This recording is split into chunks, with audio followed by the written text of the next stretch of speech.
가난한 교회를 향한 시대의 징표 해방신학과 성서강좌 시간입니다.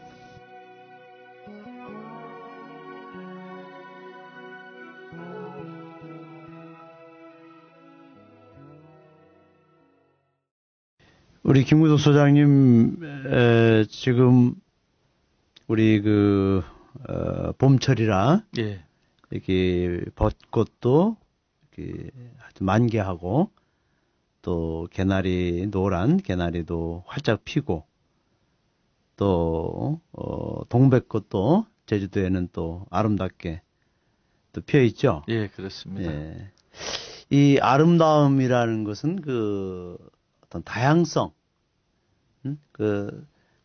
다양한 그런 색깔들을 가진 그런 꽃들이 예. 이렇게 막 피어날 때 그 아름다움이 자연의 아름다움이죠. 그렇습니다. 우리 삶도 한 가지 단색이라면은 아름답지 않을 건데, 우리가 다양한 그런 사상과 또 다양한 표현과 다양한 그런 어떤 모습들 안에서 우리 이 세상도 아름다운 건데, 우리 한국이라는 이 사회가 헬조선이라는 그런 닉네임을 가진 것이 그 다양한 사상과 표현과 그러한 여러 가지 삶을 인정하지 않고 그것을 수용하지 않고 한 가지 핵이라만 강요될 때 우리 삶이 피폐화되고 또 그로 인해서 우리 삶이 꽃피지 못하는 그러한 헬조선이 되지 않은가, 어떤 경직성이죠, 말하자면. 그래서 지금 박근혜 이 정권이 역사 교과서를 하나로 획일화시키려고 하고, 또 국민들의 그런 사상과 표현의 자유, 집회의 자유 이런 것들을 다 억압하면서 어떤 그런 통제된 삶의 자유와 다양성을 통제하는 그런 방향으로 박근혜 이 정권 새누리당이 국민들을 통치하는 방식은 하느님이 만드신 아름다운 그런 세상을 역행하는 것이 아닌가 생각이 들어요. 그렇습니다. 지금 정부와 부자들은 하느님이 원하는 질서를 거역하는 아주 버르장머리 없는 자세입니다. 성서도 한 권이 아니고 네 권이고 꽃도 여러 가지인데 어떻게 권력자들 꽃만 피려고 하고 부자들 꽃만 피려고 합니까? 우리 가난한 사람도 꽃 피워야 되고 우리 신도들도 좀 꽃 좀 피는 세상이 왔으면 좋겠습니다. 네. 그것을 위해서 우리가 지금 성서 공부를 하고 있는 것입니다. 네. 그래서 저는 이제 우리 교회도 다양한 목소리가 예. 나올 때 하느님이 우리 인간에게 주신 자유라는 선물, 은총을 우리가 완성시키는 거 아닙니까? 그렇습니다. 그동안에는 성직자들의 목소리를 평신도에게 전하는 일방적 통행식 소통만 있었습니다. 이건 사실 소통이 아니고 불통이죠. 이것이 권력자들도 부자들도 그랬는데 이제 가톨릭 교회도 평신도들도 하고 싶은 말도 좀 하고 성직자들이 마이크를 좀 놓고 좀 듣기도 하고 그래서 좀 다양한 꽃이 피었으면 좋겠습니다. 네. 제가 이 팟캐스트를 하면서 우리나라에서 이 팟캐스트를 하는 프로가 한 7,000개가 넘습니다. 예. 그중에 이제 종교 분야의 팟캐스트가 한 1,000개 가량 되는데, 우리 이 1,000개 중에서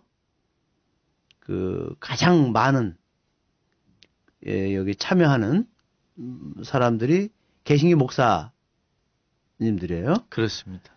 예, 그 다음에 이제 스님들, 그리고 우리 카톨릭은 이 1,000개 중에서 손꼽 한 10개도 안 됩니다. 그렇습니다. 예? 그러니까 그거를 제가 보면서 왜 가톨릭에서는 그런 시무님들이 한 5,000명이 현재 5,000명 정도 되는 시무님들이 계시는데, 적어도 5,000명 정도 되면 한 팟캐스트 한 100개 정도의 프로그램 나와야 된다고 봐요. 그렇습니다. 지금 우리 한국 종교 비율로 보면 종교 팟캐스트가 1000개가 된다 그러면 천주교에서 적어도 한 200개는 나와야 맞지요. 비율로.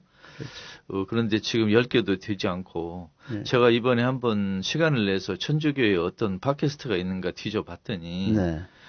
전주교구는 그 교구장님 매일 강론이 이미 2012년부터 올라와 있더라고요. 네네. 근데 순위가 있질 않아요. 아예. 아하. 누가 듣질 않는 거예요. 듣지 않고. 그리고 광주교구에도 신부님들이 매일 강론을 이렇게 돌아가면서 하는 그게 올라와 있는데 역시 순위가 없습니다. 누가 듣질 않는 거예요.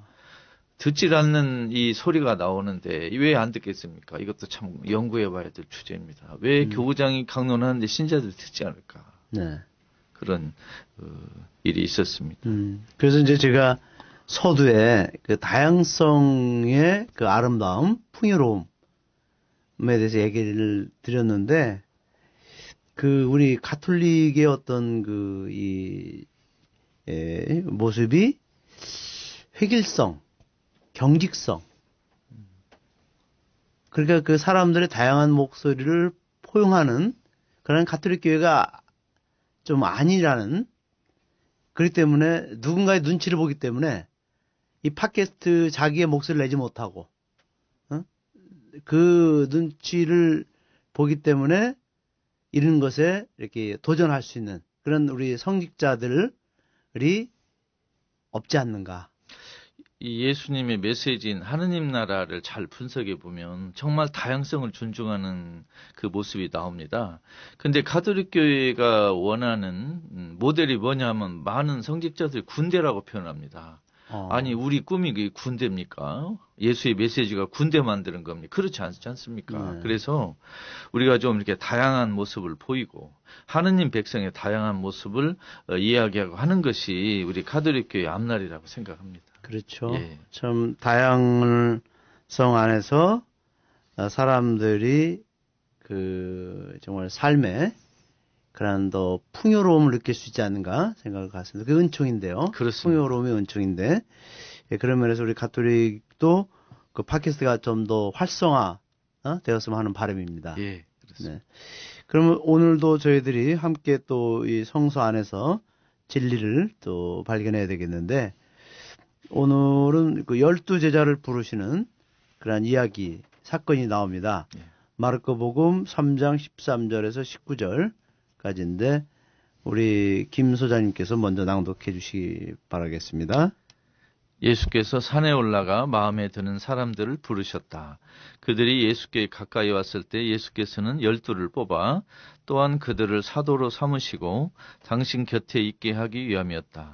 이것은 그들을 보내어 복음을 선포하게 하시고 귀신을 쫓아내는 권한을 주시려는 것이었다. 그리하여 12를 정하셨다. 시몬에게는 베드로라는 이름을 덧붙여 주셨다. 천둥의 아들이라는 뜻으로 둘 다 보아네르게스라고 이름을 붙여주신 제베데오의 아들 야고보와 그 동생 요한, 그리고 안드레아, 필립보, 바르톨로메오, 마테오, 토마, 알페오의 아들 야고보, 타데오, 혁명당원 시몬, 그리고 당신을 넘어준 이스카리옷 유다다. 네. 그 예수가 제자 넷을 부른 이야기가 이미 있습니다. 예. 예, 사람 낚는 어부, 지금 읽은, 그 전에, 마르코복음 1장 16절에서 20절에, 예. 그게 이미 그 4명의 제자를 소명사화가 나왔죠. 예. 그 다음에 이제 12제자를 바로 또 부르셨나요? 그러니까 지금 말씀하신 마르코복음 1장 16절에서 20절에 네 제자를 부르는 모습이 이렇게 나옵니다. 네. 예수께서 갈릴레아 호숫가를 지나가시다가 그물을 던지는 어부 시몬과 그 동생 안드레아를 보시고 말씀하셨다. 나를 따르세요. 여러분을 사람 낚는 어부가 되게 하겠습니다. 그리고 예수께서 조금 더 가시다가 제베데오의 아들 야고보와 그 동생 요한이 배에서 그물을 손질하고 있는 것을 보시고 부르시자 그들은 아버지 제베데와 사꾼들을 배에 남겨둔 채 예수를 따라 나섰다. 그러니까 네 제자를 두 형제를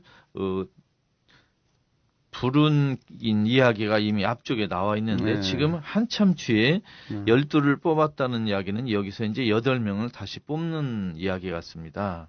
이게 왜 12를 한 번에 안 뽑고 4명, 그 다음에 8명 이렇게 뽑았느냐, 이 관심사가 하나 있고요. 또 하나는 예수께서 12제자를 뽑은 것은 예수님이 공적인 활동을 한참 하고 난 뒤에 뽑은 걸로 나와 있습니다. 이 두 가지가 아주 중요한 것 같습니다.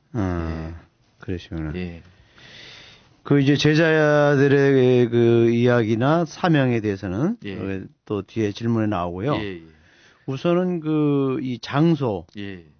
그 예수께서 산에 올라가 예. 마음에 두셨던 사람들 부르셨다 이렇게 나왔네요. 예. 그 산이라는 단어가 자주 나오는데 예. 그 산과 예수는 어떤 그 관계, 의미를 담고 있습니까? 신약성서 복음서에서 예수님이 특별히 아주 귀중한 사건을 할 때는 대부분 산에서 합니다. 산에서는 하느님과 관계되는 그 사건이 생길 때 주로 배경이 산이고, 또 예수님이 기도하실 때 주로 산에서 합니다. 이것은 하느님이 시나의 산에 계신다 하는 전승이 있었는데 아마 그것을 배경으로 한 것 같습니다. 네, 예. 산. 예. 그리고 제자들의 이름은 이렇게 구체적으로 나오지만 예. 제자들 직업에 대해서는 그 언급이 되어 있지 않네요. 그게 좀 특이합니다. 이름을 이렇게 보면 처음에 4사람은 처음에 부른 두 형제를 놓고 그 다음 8명은 특별히 순서가 없는데 또 다른 쪽에 가면은 그 순서가 약간 바꿔집니다. 12제자 명단은 신약성서에 3번 나옵니다. 마르코복음 오늘 읽은 대하고 마태복음 10장 2절에서 4절, 루가복음 6장 14에서 16까지 나오고 사도행전 1장 13절에도 또 나옵니다. 그런데 12제자 명단 요한복음에는 없습니다. 그래서 성서학자들은 12제자단이 언제 만들어졌는지 계속 논의하고 있는데 아직도 지금 결론이 나지 않고 있습니다. 어떤 연구자들은 부활 이후에 12제자단이 창설되었다 이런 사람도 있고, 어떤 학자들은 아니다, 예수님이 갈릴리 활동하실 때 이미 뽑았다, 이런 두 가지 의견이 있습니다. 그 제자들 직업이 예. 이렇게 별도로 언급되지 않은 이유가 또 없습니다. 있어요. 근데 이제 우리 학자들 추측에는 지금 이 제자들이 전부 갈릴리 지역에서 뽑았고 호숫가에서 뽑았지 않습니까? 그래서 아마 대부분 어부일 것이다. 근데 어부는 그 당시에 가장 천대받는 직업입니다.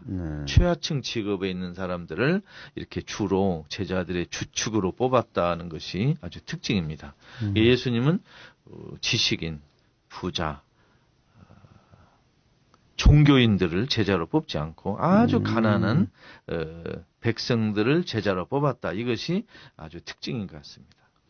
그럼 이제 지금 우리 현대사에서는 실제로 그 노동하는 예. 사람들, 예. 그 또 생산업에 종사하는 그 생산자들, 그 노동자, 농민, 예. 또 어민, 또 그렇게 어떤 그 시대에 가장 그 뿌리를 이루는 그런 계급에 있는 사람들이 그 예수님의 제자로서 예. 이제 분리심을 받았네, 그죠? 예, 그렇습니다. 네. 그 시몬에게는 베드로라는 이름을 덧붙여 주셨다. 예. 그렇게 하셨는데 베드로는 그 12제자 명단에서 언제나 그 첫 번째로 언급이 되고 있습니까? 예, 그렇습니다. 네. 베드로가 12제자 중에 수제자로 맨 처음 불리는 것은 12제자 명단이 나온 그 마르코, 마테오, 루가 그리고 사도행전 모두의 공통입니다. 그것은 이제 베드로가 수제자다, 가장 큰 책임을 가졌다라는 걸 초대교회 신도들에게 확실히 하려고 하는 것입니다. 네. 그 지난번에 한번 우리 김 소장님의 페이스북을 보니까 그 주교는 예수의 후계자가 아니고 베드로의 후계자다. 교황. 교황. 예, 교황은 예수의 후계자, 예수의 대리자라기보다는 이제 베드로의 대리자다. 뭐 이렇게 하는 게 더 적절합니다. 네. 예. 이제 그렇게 이제 말씀을 하셨는데 저희들이 신학교에서 그 수업을 받을 때 하여튼 귀가 따갑게 우리가 신학교 교수 신부들한테 들은 이야기가 너희들은 그리스도의 대리자다. 그리스도의 대리자는 신학적으로 성령입니다. 그리스도가 가시고 성령이 오셨잖아요. 네. 그죠? 네. 그리고 교황의 대리자, 교황은 이제 베드로의 후계자이면서 대리자라고 볼 수 있죠. 그렇죠. 그러면 이제 사제들은 또 다른 그리스도라고 하는 것은 신학적으로 그 예수가 최후의 만찬에서 성체성사를 제정한 역할을 지금 사제들이 이어받아서 대신하니까 그렇게 경칭으로 또 다른 그리스도 이렇게 말을 하는 것이지 정말로 본인들이 그리스도의 대리자라고 하면 큰 착각입니다. 네, 그렇게 이제 그걸 너무 강조하고 예. 그것에 대해서 강요하다 보니까 너희들은 그리스도의 대리자로 살아야 된다라고 하니까 이제 하나는 정말 자기 스스로가 구세주인 양 착각하면서 살 수가 있고 그리고 신자들에게 너희들은 내 말을 잘 들어야 너희들은 구원받는다. 내가 교회의 중심이다.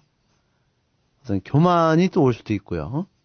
예. 또 하나는 아마 성직자분들이 열등감, 네. 또 좌절을 많이 할 것 같습니다. 너무 큰 그렇죠. 업무를 받으니까. 예. 독일의 그 오이겐 드루버만이라는 정신 분석학자이자 사제가 있었습니다. 지금은 개신교로 개종했는데 네. 그분이 그 성직자라는 아주 두꺼운 책에서 그분이 이 사제이면서 정신분석학 의사로 사제와 수녀들 뭐 한 수백 명을 이렇게 면담한 그 연구 결과를 책으로 냈습니다. 근데 거기에 거기서. 보면 네. 사제들의 심리 구조를 분석했는데요. 네. 놀라운 게 나옵니다. 네네. 사제들의 정신을 분석해 보니까 어떤 특징이 나오냐면 네. 사제들은 거의 히틀러 시대의 군인처럼 이렇게 생각을 한답니다. 스스로를. 또 하나는 엄청난 임무가 부여가 됐는데 네. 엄청난 그 무능을 느낀답니다. 본인이. 상대적으로. 예. 본인의 능력은 아주 부족한 걸 이미 아는데 스스로 엄청난 능력을 주니까 그 둘 사이의 긴장과 모순 갈등 때문에 굉장히 시달린답니다. 정신적으로. 그렇겠죠. 그런 얘기를 한번 했습니다. 그러니까 말하자면은 그 하느님으로부터 오는 신적인 사명을 받았던데 예. 실제로 자기가 지금 하고 있는 그런 행위들 안에서 성과는 없어요. 사람들을 성인으로 만들려고 그렇게 온갖 강론도 하고 사목도 펼치고 그리고 발버둥을 치는데 그들이 이룬 업적은 별로 효과가 없어.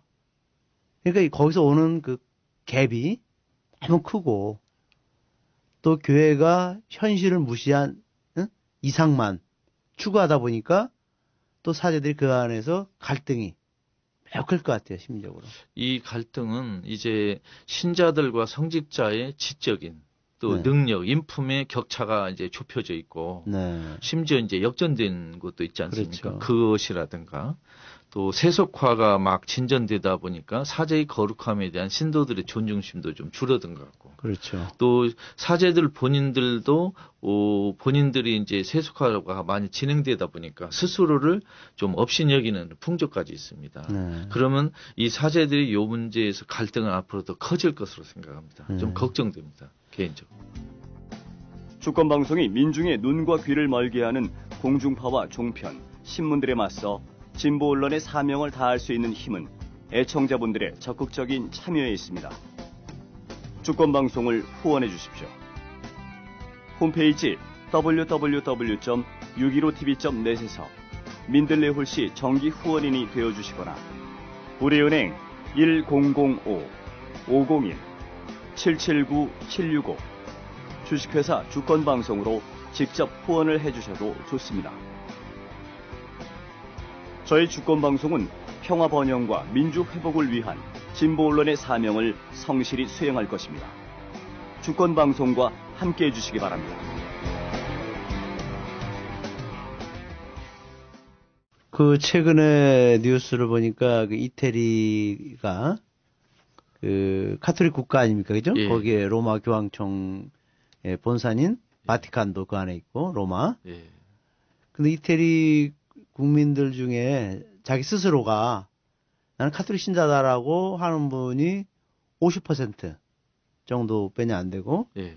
나머지는 이제 그 무신론 또 타종교 이렇게 있는데 그 무려 2000년 동안 그 카톨릭의 역사가 그 카톨릭 문화가 지배했던 그 이태리조차도 이제는 그렇게 카톨릭 거부하는 그러한 사람들이 많이 늘어났다는 게 우리에게 어떤 시사하는 바가 큰 것 같아요. 그렇습니다. 그 중에 하나는 가톨릭 교회의 역사가 많은 사람들에게 이 부끄러움과 자괴심을 불러일으킨 부분이 있었고, 또 하나는 가톨릭이 현대 학문과 문화에 제대로 적응을 하고 대응을 한 면이 좀 부족했다. 네. 이렇게 생각이 됩니다. 그렇네요. 그래서 이 문제는 앞으로 우리가 열심히 네. 노력하지 않으면 이 문제는 커질 것으로 생각합니다. 그렇겠습니다.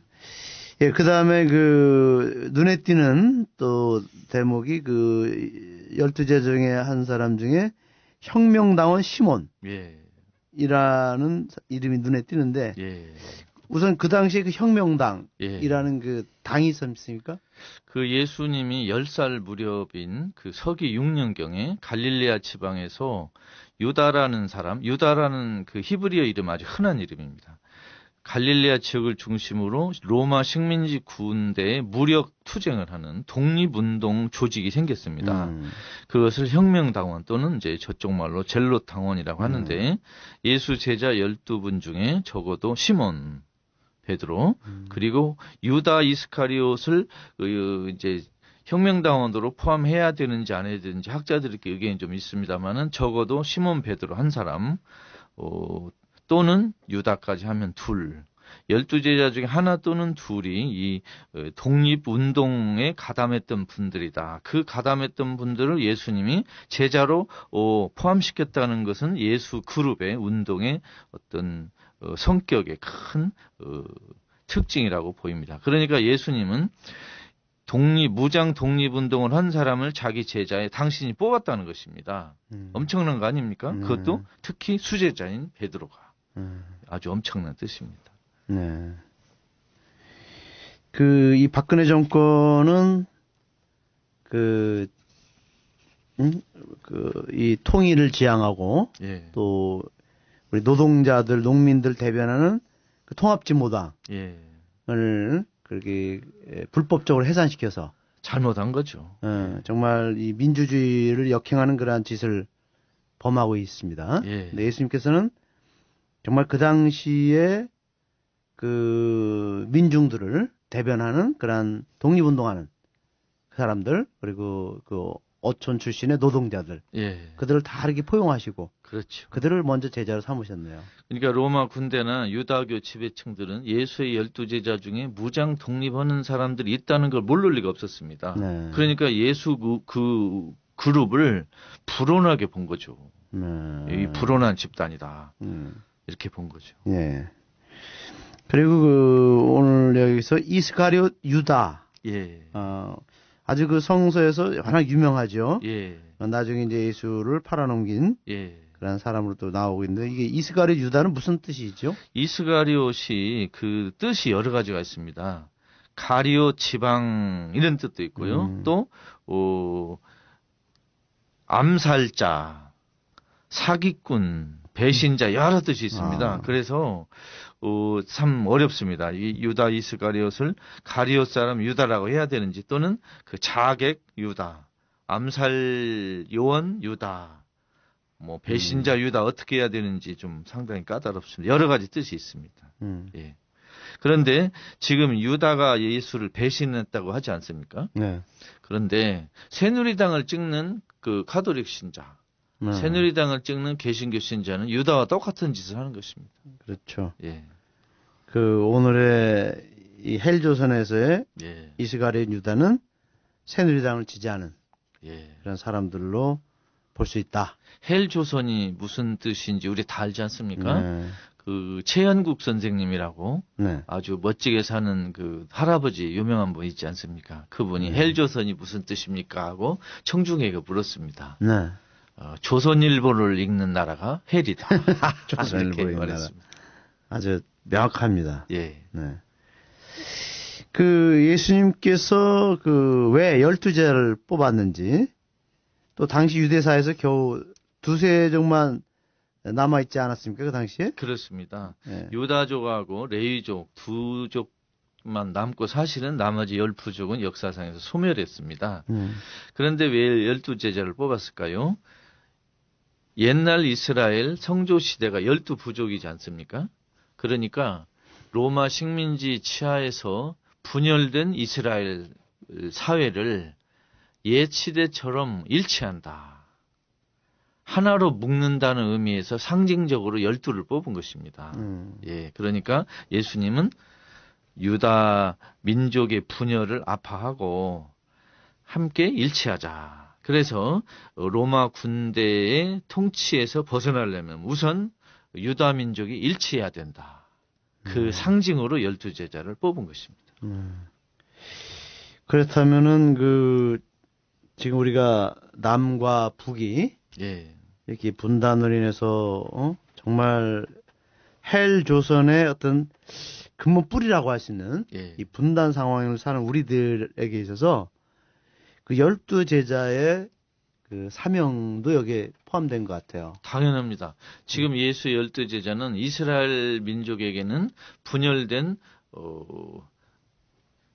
북유다와 남이스라엘 왕국의 그 통일을 염두에 두고 네. 또 분열된 갈등하는 이스라엘 민족을 하나로 뭉치자는 그 메시지가 있다면 예수 12제자는 오늘 한국에는 남한과 북한의 민족 분단을 아파하면서 통일을 염두에 둔 뜻을 우리가 캐낼 수 있어야 되겠습니다. 그렇죠. 예. 그러니까 벌써 이미 이 12제자의 소명사화 안에서 예.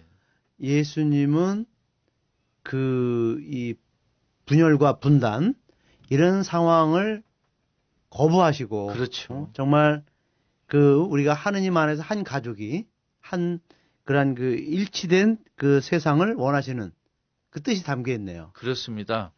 이 이스라엘 민족이 북쪽 왕국과 남쪽 왕국으로 이렇게 나누어져 가지고 오랫동안 300년 이상 있었지 않습니까? 네. 이걸 아파하신 거고 또 로마 군대의 식민지 지배를 받는 걸 아파하신 두 가지 뜻이 있습니다. 그러면 예수 12제자 안에서 우리 한민족들은 남북한이 이렇게 분열된 거. 또 독립운동하다가 만주나 저쪽에 가서 고생하신 분들을 염두에 두는 생각하는 여기까지 우리가 가야 됩니다. 예, 진짜 보통 그 12사도를 부르신 예수의 이야기를 하게 되면 우리가 보통 우리 현재 교회에서 성직자를 많이 양성해야 된다. 그 사제 성소를 많이 늘려야 된다. 이런 쪽에서 너무 협소하게 해석을 해왔는데 이거를 우리 민족적인 관점에서 해석을 해보니까 진짜 우리가 그 독립운동했던 그 모든 분들이 다 정말 예수님의 제자였구나. 그러면요. 또 이 분단을 극복하고 통일을 위해서 정말 많은 그런 희생하고 노력하는 그 사람들이 또 예수님의 오늘의 제자가 될 수 있구나. 이것이 다 우리 한국의 이런 상황하고도 깊은 관련을 갖고 있네요. 그렇습니다. 성서를 제대로 공부하면 네. 분명히 우리 시대에 주는 교훈이 있습니다. 네. 그걸 우리가 캐내야 되고 네. 잊어서는 안 됩니다. 그렇겠습니다. 그리고 12제자들 말고 다른 제자들은 또 없었나요? 많이 있습니다. 예수님께서 12제자를 뽑은 것은 분열된 이스라엘 민족 12부족을 다시 복원하고 일치하자는 의미가 있는 거지 12를 빼면 나머지는 제자가 아니다. 이런 뜻이 전혀 아닙니다. 그리고 12제자는 1등급 제자, 나머지는 2등급 제자 이런 뜻도 아닙니다. 예를 들면 12제자뿐 아니라 다른 제자도 많았습니다. 마르코복음 15장 40절에 보면 십자가 아래 있었던 여인들 제자에 속합니다. 또 루가복음 8장 2절에 보면 여자 제자 한 사람이 있고요. 또 막달라 마리아 7 그 마귀 들린 여자는 여제자 명단에서 항상 첫째로 꼽힙니다. 12제자 중에서 베드로가 처음 꼽히듯이 여자 제자 명단에는 막달라 마리아가 맨 먼저 이렇게 꼽힙니다. 또 요한 1장 45절에 보면 나다니엘도 나옵니다. 또 요한복음에 예수님이 사랑하시는 제자도 있었고 그죠? 아주 많습니다. 그 다음에 이름이 없는 수많은 군중들 예수 옆에서 이렇게 감동받았던 예수를 따라다녔던 많은 가난한 사람들도 전부 제자에 속합니다. 그렇죠. 예. 그걸 잊어서는 안 되겠습니다. 그 오늘날 교회에서 그 성직자만 그 예수 제자라고 볼 수가 있습니까? 신부님, 우리나라 국회의원하고 장관만 국민입니까? 아니죠. 아니죠. 우리 교회에서 성직자만 제자라고 하면 너무 좁은 생각입니다. 하느님 백성 모두가 즉 성직자, 수도자, 평신도가 다 예수님 제자이고 또 세례받은 모든 신도들이 예수님 제자이고 또 예수님을 직접 배우지 못했지만 마음으로 진리, 정의, 자유를 찾아서 이렇게 행동하고 또 염원하는 모든 선의 인간은 다 예수님 제자입니다. 그렇죠. 예. 꼭 천주교 세례를 받다는 것을 기준으로 삼지 않고 그러면요. 정말 진리를 위해서 사랑을 위해서 또 더 좋은 세상을 만들기 위해서 애쓰는 모든 사람들이 그러면요. 다 예수님의 제자로 그렇습니다. 우리가 넓게 해석할 수가 있겠네요. 예, 그렇습니다. 예. 그 제가 이제 주권 방송을 통해서 성서 강좌를 프로그램을 진행하는데 어떤 그 애청자께서 한 가지 제안을 했습니다. 아주 예. 우리 그분께서 잘 듣고 있습니다. 그런데 한 가지 좀 아쉬운 것은 어떤 그 성서 한 테마가 끝날 때마다 자기들이 던져지는 어떤 질문을 좀 해달라고 했습니다. 그래서 제가 그러면 이제 이 12제자 부르심을 통해서 우리 청취자들에게 어떤 질문을 던질 수 있을까? 그래서 저는 이제 우리나라가 이 분단 상황에서 하느님의 그 뜻을 거역하는 그러한 이 구조 안에 살고 있는데 그렇다면 우리들이 오늘날 예수님의 제자로 부르심을 받은 그 목적이 뭔가? 그래서 저는 분단을 살아가는 우리 신앙인들에게 통일의 사도로서 우리를 부르지 않았는가? 그래서 저는 청취자들에게 통일의 사도로 우리가 무엇을 할 수 있는가? 지금 우리 이 시대 이것을 한번 제가 질문을 던지고 싶습니다. 예. 먼저 우리가 통일을 위해서 애써야 된다는 우리 다 알지만 네. 그 전에 먼저 해야 될 일이 몇 개 있는 것 같습니다. 네. 첫째는 역사 공부. 역사 공부. 적어도 일제 식민지부터 최근 한 100여 년 동안에 근현대사. 한일 합방부터 적어도 네. 조금 더 나간다면 선조시대 임진왜란부터 적어도 좀 좋은 역사책으로 공부를 해야 되지 않느냐. 역사의식이 약하고 역사에 대한 식견이 정확하지 않으면 마음은 있고 의도는 좋으나 당황할 수가 있습니다. 네. 그래서 역사 공부를 해야 되겠다. 아. 두 번째, 적어도 이 해방과 남북전쟁 그 이후에 남한과 북한의 각기 어떻게 살아왔는가를 좀 역사적으로 봐야 된다. 두 번째, 남한과 북한이 서로 미워하는 마음을 버리고 서로 인정하고 이해하는 그런 교육을 좀 받아야 되겠다. 그래서 저는 우리가 그것을 각 본당 차원에서 성서교육도 해야 되지만 신도들에게 통일교육도 해야 된다. 통일교육. 그러니까 새로 신자가 될 때 교리교육에다가 통일교육도 넣어야 된다. 역사교육도 넣어야 되고 그리고 주일마다 미사할 때 사제들께서 강론 시간이나 또 다른 시간을 좀 내셔가지고 현실에 있는 이야기, 역사에 있는 이야기 이런 이야기를 좀 하는 시간을 가져야 됩니다. 그렇지 않고 신도들이 각자 알아서 하셔. 도서관 가서 책 찾고 각자 독학하세요 하는 것은 좀 안타까운 일입니다. 그래서 역사 공부를 하고 서로 남북한 우리 민족이 서로 미워하지 않고 화해하는 그런 교육을 받고 그 다음에 실질적으로 뭐 기도를 한다, 북한 백성들을 돕는 뭘 한다, 또 통일 이후를 대비해서 우리가 뭘 한다 이런 구체적인 일을 조금씩 했으면 좋겠습니다. 그러니까 우리 해방신앙연구소 김구석 수사님께서는 그 예수님의 제자가 그로서 갖춰야 될 예. 그런 어떤 식견 예. 또 안목 그런 품성이라면은 우선은 역사 공부가 가질 수 있는 1번이 역사고 1번. 그다음 종교입니다. 그렇죠. 역사를 모르면 종교를 모르는 거죠. 네. 이게 먼저 역사를 배우고 그다음에 종교를 배워야 돼요. 네. 예. 그래서 역사 공부를 제대로 예. 우리가 해야 된다. 예, 그렇습니다. 그것도 올바른 시각을 가지고 예. 그다음에 이제 우리 해방과 또 분단 시대 우리 남북이 아직도 진행 중인 이 분단 상황에서 서로를 알기 위한 예. 그런 노력들을 해야 된다. 그렇습니다. 그러니까 이제 통일교육을 해야 된다. 그리고 현재 우리 일어나고 있는 이런 남한사의 현실에 대해서 예. 아주 우리가 눈을 부릅뜨고 예. 예언자적인 관점에서 늘 지금 이 시대를 고민해야 된다. 예. 그래서 이것이 오늘 예수의 제자로서 우리가 걸어가야 될 길이 아닌가. 그렇게 오늘 또 화두를 던져줍니다. 네. 그래요. 오늘 또 이 12 사도들의 부르심을 함께 저희들이 나눠 보았습니다. 고맙습니다. 감사합니다.